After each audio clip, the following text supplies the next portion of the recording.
Hello student, today I am going to explain you the future tense of grade 8 standard grammar cloud textbook. Now this is the future tense is also divided into four types, that is a simple future, future continuous, future perfect continuous. So let's see now what is here that is given simple future tense. क्या होता है ये? तो now how to use it. First to make a prediction or to start something that is certain to happen. कि अगर हम prediction की बात करें या कोई चीज़ हम स्टार्ट करने जा रहे हो तो हम वहाँ पर सिंपल फ्यूचर टेंस का यूज़ करते हैं विल या शैल के थ्रू. विल जो होता है वो सिंगुलर सब्जेक्ट के लिए यूज़ होता है और शैल जो है वो प्लूरल के लिए यूज़ होता है. जैसे यहाँ एग्जांपल देखिए, the shops will close early today. Modern English grammar में विल और शैल में कोई डिफरेंसेस नहीं होते हैं. आप विल और शैल को एक जैसा यूज़ कर सकते हैं चाहे वो सिंगुलर हो या प्लूरल हो. ठीक है. Next to make a promise. अगर हम फ्यूचर में किसी को प्रॉमिस करने की बात कर रहे हैं तब भी हम सिंपल फ्यूचर टेंस का यूज़ करते हैं. जैसे I shall help you in your project. तो ऐसे सेंटेंसेस में भी हम शैल का यूज़ कर सकते हैं, सिंपल फ्यूचर टेंस का यूज़ कर सकते हैं. इस तरीके के जो सेंटेंस होते हैं उसका स्ट्रक्चर कैसा होता है? तो पहले सब्जेक्ट, देन शैल या विल, फिर वर्ब का first form, then other words के थ्रू हम बनाते हैं. जो सेंटेंस होते हैं टेंस में वो फोर टाइप से डिवाइड होते हैं. First affirmative, second negative, third interrogative and fourth interrogative negative. तो फर्स्ट हम यहाँ देख रहे हैं अफर्मेटिव सेंटेंस. इसका स्ट्रक्चर कैसा होता है? सब्जेक्ट, विल या शैल, वर्ब में first form and then other word. जैसे I shall write a letter, we shall write a letter, you will write a letter, he will write a letter, she will write a letter, they will write letters. इस तरीके से हम affirmative sentence बनाते हैं. Exercise, that is remember some point is given. Simple future tense can be in any of the forms given below depending on the situation. कि simple future tense जो होता है वो उसके फॉर्म्स जो होते हैं वो जो कंडीशन दी जाती है उसके बेस पे चलते हैं. जैसे एक होता है हमारा सब्जेक्ट विल या शैल, वर्ब का first form then other words. दूसरा होता है सब्जेक्ट इज़, एम या आर, देन वर्ब के पहले टू लगाएंगे हम, then verb first form and other words. जैसे हम विल के साथ वर्ब का फर्स्ट फॉर्म जब लगाते हैं तो कहाँ पे हम यूज़ करेंगे? जैसे आई हो तो हम विल का यूज़ करेंगे. कैसे? जब डिसीज़न हमारा बोलते समय कोई चीज़ हम डिसाइड कर रहे हों तब हम वहाँ पे विल का यूज़ करेंगे. Second, it is use to offer to do something. अगर कोई काम करने का हमने कोई डिसाइड कर रखा हो तब भी हम वहाँ पर विल का यूज़ करेंगे. जैसे I will help you in writing the essay. ठीक है, हम ऑफ़र कर रहे हैं काम करने के लिए. नेक्स्ट होता है it is use to promise to do something. अगर हम प्रॉमिस करें कुछ करने का तब भी हम वहाँ पे यूज़ करते हैं. जैसे I will bring you book tomorrow. ठीक है. शैल और वर्ब का फर्स्ट फॉर्म कैसे यूज़ करते हैं? जैसे shall is not common in a modern English. It is use mostly in first asking question और सीकिंग परमिशन. क्वेश्चन पूछने के लिए और परमिशन के लिए हम शैल का यूज़ करते हैं. दूसरा पुटिंग अप एनी प्रपोजल. अगर कोई हम प्रपोजल की बात कर रहे हो तो वहाँ भी हम शैल वर्ब का फर्स्ट फॉर्म यूज़ करते हैं और हम पर्सन का भी उसमें केयर नहीं करेंगे कि वो सिंगुलर हो रहा है या प्लूरल हो रहा है. एग्जाम्पल्स देखिए, shall I start the lesson, permission ले रहे हैं हम. Shall we eat in this restaurant, proposal दे रहे हैं हम. नेक्स्ट पॉइंट हमारा आता है is am are plus going to plus verb का फर्स्ट फॉर्म हम कैसे यूज़ करते हैं.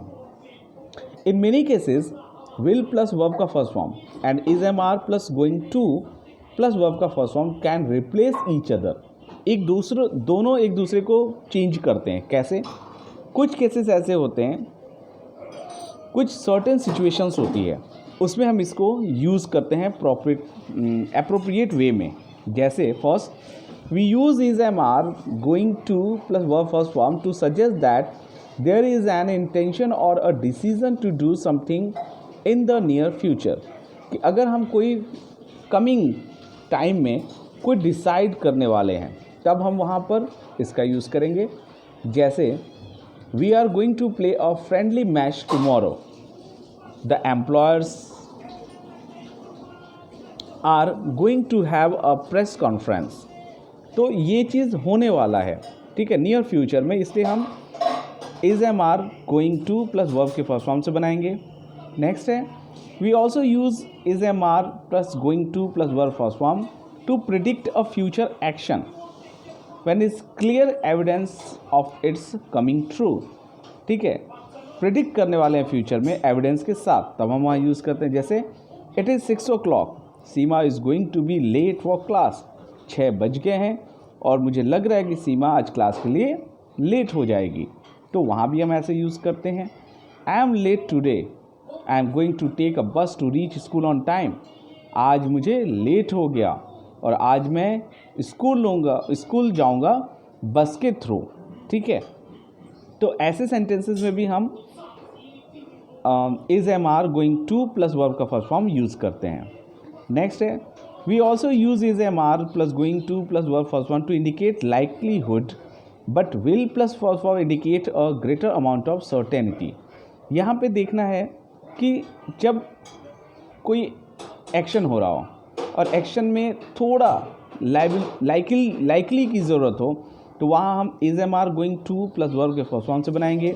और अगर सर्टेनिटी आ जाती है उस हैपनिंग में, तो विल प्लस फर्स्ट के फर्स्ट फॉर्म से बनाएंगे। जैसे यहाँ देखिए एग्जांपल दिया हुआ है, I think it is going to rain, you should better take your raincoat. Okay, तो यहाँ पर हम देख रहे हैं लाइकली, ठीक है, हो सकता है। तो ऐसे सेंटेंस में हम is going to rain, is going to से हमने बनाया।